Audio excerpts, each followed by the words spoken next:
こんにちは、パラリアスです。今回はちょっと休憩がてらに僕の自慢のハオルチアたちを一部紹介しようと思います。最近は土壌改良や生物資材の話など少々難しい内容の動画が多かったのと、結局それらを使っているパラリアスのハオルチアはどんな感じなんだと気になりませんかということで気になりますまあいろいろ使ってますからね。全員を紹介するとかなり時間がかかるので数回に分けて投稿します。全部で40種類ぐらい、もっとおるかなっていう状況ですね。はい、ここからは完全にアドリブで喋ります。まずこちらダビディですね。もうすでに僕の動画の中では一度出てきてますね。で、この子が一番透明鉢、これ一番やって透明鉢の中でも根の状態すごい見やすくなってきたかなという感じで、根張りも良くて葉っぱの感じもいい感じに展開してきたかなといったところです。ただこの子もちょっと当初は問題抱えてまして、いくら水あげて土が乾いていない状態を維持しても葉っぱがベコベコにへこむ。今もねまだちょっと一部へこんでるような感じなんですけど、ベッコベコにへこんで全然戻ってこないっていう状況で、根の状態とかも全然問題なかったんですけどね、ちょっとそういった状態が続いていました。で、今は回復してまして、で何をしたかなんですけど、空中湿度をすごく意識し始めるようになりましたね。それまで 40% 切ってたところ、今 60% ぐらいはあるかな。水槽の水替え用の水を置いてます。で、こちらベヌスタですね。ベヌスタこの子はもうちょっと花芽も切りましたんで、ちょっと取りますと。結構硬かったっすね無理に引っ張って外す必要もないんで、枯れるの待ってからって全然構わないんですけど、今回ちょっと撮影も兼ねてたので一旦頑張って外しました。何気にベヌスタ初登場かもしれないですね。このモケモケ感と窓の透け感がすごい僕はお気に入りです。で、もともとはね、もっと毛薄かったもともとは結構ね、毛薄かったんですけど、ちょっと長期管理していくにつれて毛も伸びて生えてきた感じですね。で、もともとはシュッとこう真ん中に先細っていくかなんて言うんですかね、玉ねぎみたいな感じでシュッと閉じてたって言ったらいいんかなの形だったんですけど、最近ちょっと展開始まったような感じですね。一部外葉が枯れてきてますけど、これは別に新陳代謝なんで特に気にする心配もないです。で、ここだけねちょっと葉っぱへこんじゃってまして、これね多分他の鉢を出した時にちょっと頭かすめちゃったかなっていう感じで、申し訳ないことしたなっていうところですね。これはもう治らないですね。これはこれで僕が管理した証と思ってますで、次これブルーレイオブツーサですね。これね、僕が普通のブラックオブツーサ持ってたらね、横に置いて比較してお見せできたんですけどね、ブルーレイオブツーサ、ちょっとこれ単体で見ると分かりにくいんですけどね、すごい肌が青い子なんですよ。分かりにくいですよねただブラックオブツーサに比べるともう明らかに青いし、フォルム自体はねすごいブラックと似てるんですけども、肌の色が全然違います。で、ちなみにこちらは珍しいハオ楽園さんの作出なんかな、違ったらごめんなさいで、この子もねすごく根張りも良くていい感じに育ってきてまして、そろそろ甲吹いちゃうかなっていうところですね。でね、甲吹いて株が増えるのはすごく嬉しいんですけどね、一方でちょっとどっから吹き出すかがわからないですよね。わかんないですよね多分。そう、外からね吹いてきてくれる分には何ら問題ないんですけど、歯と歯の間、真ん中とか言ったらいいのかな、予期せぬところから生えてきちゃうことも結構多々あって、そうなるともう外せないんですよね。外葉向いていったら外せはしますけど、ちょっとね外葉無限に外したくもないですし、ちょっとそうなってきた時に嬉しい反面、どうしようっていう苦悩もねありますよね。僕だけで、僕は結構この先端尖ったフォルム好きですね。はい、次行きます。姫桜錦ですね。この子もね、僕の動画にはよく出てくるかなと思ってまして、何よりもやっぱ見せやすい。結構不入りっていうところもありますし、で、窓もいい感じに透明感もあるので、すごい紹介するのにうってつけの子だなと思ってますし、まあ個人的にもすごく気に入ってる株になりますね。エメラルド LED の変異種ですね。で、最近この後ろのこの部分、わかります？左後ろっていうんかな、指さしてるところですね。こっから根っこ生えてきてまして、まあそれも結構ぶっとい根っこが生えてまして、株が全体的にこう前に傾くような形にちょっと最近なってきてますね。こう吹いたんかなと思ってよくよく見たら、根生えとるわって感じですね。で、この子もね、もともとは玉ねぎみたいにシュッとなってたんですけど、やっぱり空中湿度上げてあげることで結構葉が展開って言っていいんかな、開くようにはなってきましたね。で、この子はね、多分一番うちで根の量が多いんかな。ちょっとまあ、ポテンシャルもあるんでしょうけど、水の水めちゃくちゃ早いですね。で、これ比較、さっきのブルーレイとの比較なんですけど、これでようやくちょっと青加減がわかるかなって感じっすね。はい、次の子に行きます。はい、ごめんなさい。ブラックオブツーさん、錦ですね。そう、錦はいてるんですけどね、ノーマルがね、なかなか僕の周り、なんでかね、あんまり売ってなくて、まあ某、ルカリとか、フーショッピングとかでは全然ね、バンバン出てると思うんですけど、ちょっとこれ、今、位置ちょっと動かしてカメラ調整してますね。透け感をより見えやすくと。そう。で、何やったっけ？そう。で、まあ結構ね、ネット上ではブラックオブツーサー、本当に定番品種みたいな形でよく売られてるんですけど、なんでかね、僕の周りでは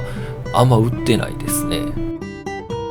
もともとは一株だけ持ってたんですけどね、ただでもその子は、友人でリアルの友達でね、ハオルチア育ててみたいっていう友達がいたので、その子に譲りましたね。まあ、言うまでもなく沼に落ちましたね。やりましたよ。ハオ友を一人増やしましたからね。で、これ一応、ブルーレイと比較しましたけど、ちょっとわかんないですよね。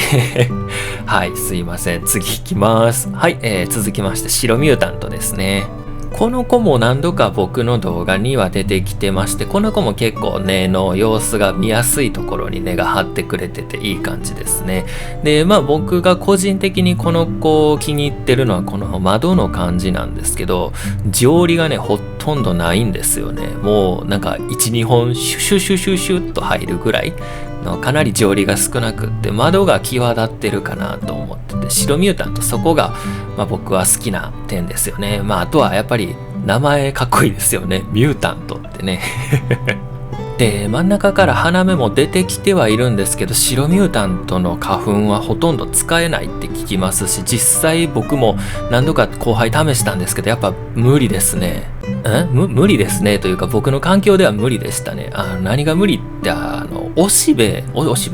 花がね、すごい奇形で出てきちゃうんですよ。で、ちょっとおしべとかめしべを使うことができないような形で出てきちゃうんですよね。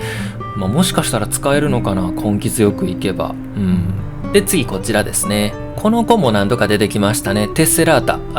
漢字で龍輪レインかなになります。この子は原種ですね。採取地のコード入りの子です。で、これごめんなさい。すごい見にくいですよね。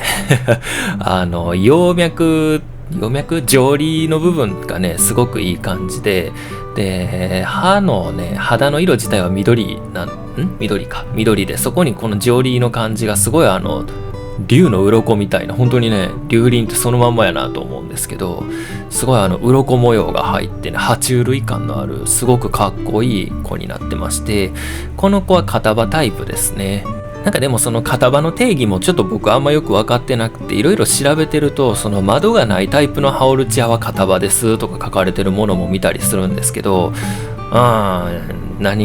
なんやろ。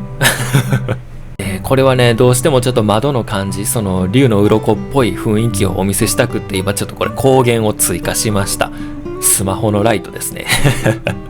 ちなみに僕これいつも動画はね、iPad で撮ってます。iPad 結構画質いいんちゃうかなと個人的には思ってるんですよね。とはいえやっぱりこう綺麗に見せる映すって難しいですよね。なかなかごめんなさいね、全然わからんよなでもあとね、このテスラータは刃の外側にノギなんかな、ノギみたいな感じのがちょこちょこぴょんぴょんぴょんと入るんですけど、すごいね牙っぽくて、これはこれでねかっこいいんですよ。はい、続きましてパープルの光ですね。これはあまり見ないかもですね。カクタス西さんのところの後輩品種ですね。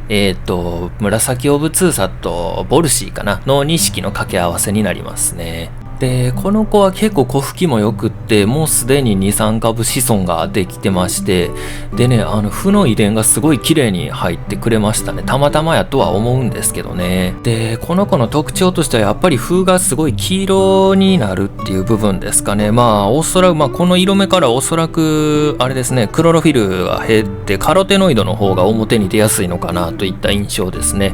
ちょっとこのね、今言ったカロテノイドとかアントシアニンとかクロロフィルとかこの辺の話もまたしようとは思ってますけど、負の色の話ですね。あかん、今日は休憩会ですからね、難しい話はなしです。はい。で、この子もちょっと鼻目上がってきてるんでね、なんか後輩掛け合わせようかなとは思ってるんですけど、一番の問題はね、ハッシュする場所がもうないんですよね、我が家。ね、バンバン交配させて種いっぱい作るのはいいんですけどね、巻くスペースがもうなくって、どうしよっかなーって今ちょっと悩んでます。で、全体的に葉の容姿はちょっとオブツーサ系ですけど、先端のこの、ヒゲがひょろひょろっと伸びてる感じとかはもうやっぱりボルシーの遺伝吸ってるやってボルシーの遺伝ついでますよね。で、こちらオブツーサ錦の夏祭りですね。多分ね、今まで種ついてたんであまり持ち出すことができなかったから動画には出てなかったんじゃないかなと思うんですけど、この子もオブツーサ系ですね。もう見た目がもう完全にそれですね。で、夏祭りなんですけど、結構ね粒は大きめです。この子もね、負の色は黄色寄りの色なんですけど、白くなるパターン場合もあって、白系は琥珀夏祭りとかいう名前に変わるみたいですね。この子はね、小吹きがすごくってね、もう本当にね、マリンぐらいすごく吹きましたね。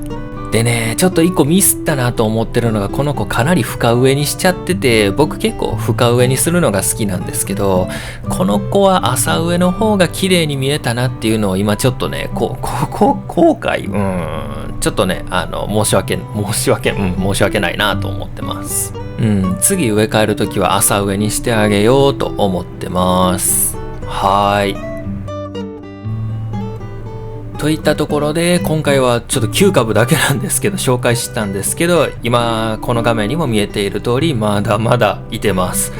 で、今回紹介した子たちも目立った徒長はしていなかったと思うので、僕の育て方でもこれくらいは維持できると思っていただければ幸いです。次はね、もう少しペースを上げた方が良さそうなので、そのあたり意識して作成していきます。では本日もご視聴ありがとうございました。みんなの株紹介へ移っていきます。はい、ということでこちらまだまだ募集させていただいておりますので、ご興味のある方、インスタやツイッターと、DM でご連絡いただけると幸いです。ありがたいことにたくさんの方にご協力いただいておりまして、本当ありがとうございます。現在ですね、今ご連絡いただいたら多分ご紹介できるのが翌月ぐらいになるかなといった感じです。はい。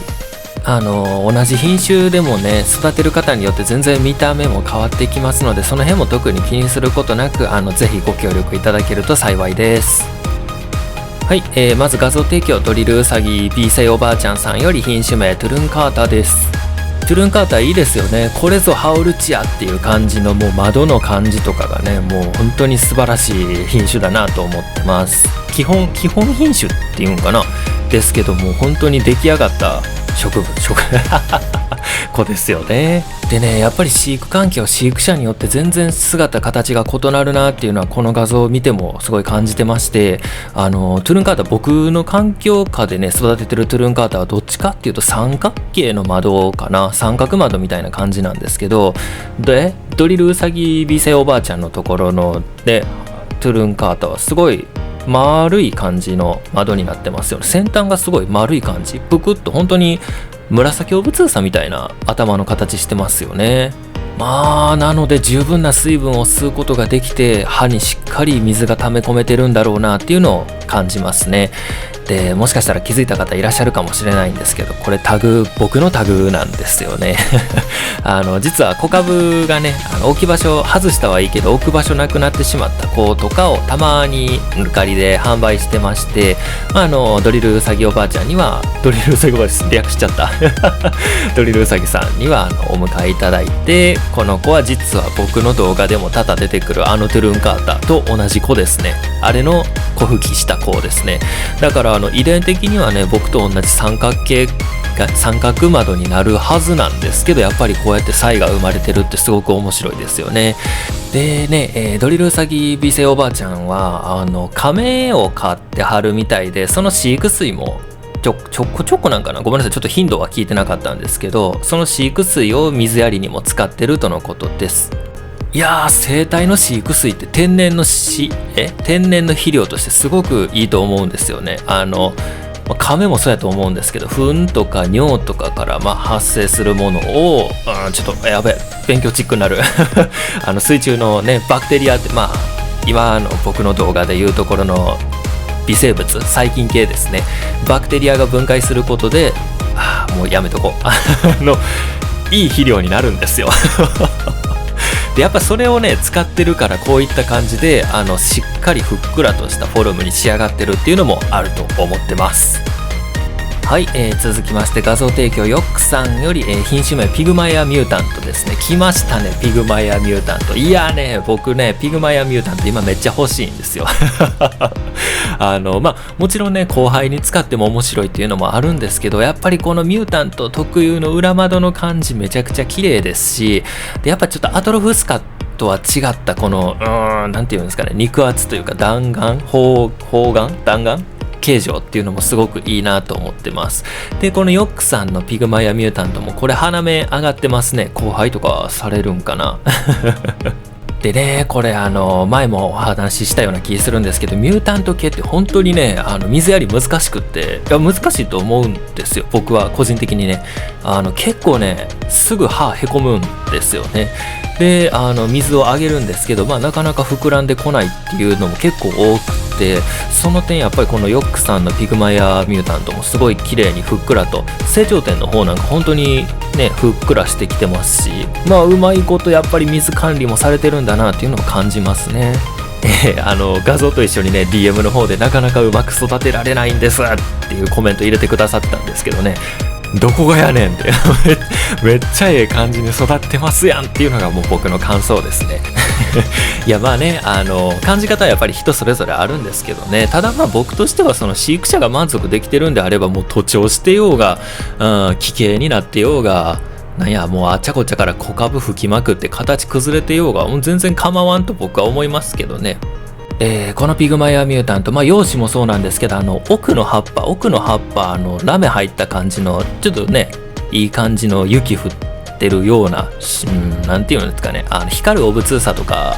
雪花とかの葉と同じようなキラキラしたラメっぽい雰囲気が出てて、やっぱり綺麗ですよね。でこれは多分 2.5 号バチかな、 2.5 号の普通の長いロングポットかなの気がするんですけど、結構ピグマエアミュータントも大きくなるタイプの子なのかな。気になるな。ちょっとやっぱピグマエアミュータントをお迎えしたいですねはい、といったところで、ヨックさん、ドリルウサギ B さいおばあちゃんさん、ご協力ありがとうございました。ではまた次回お会いしましょう。失礼します。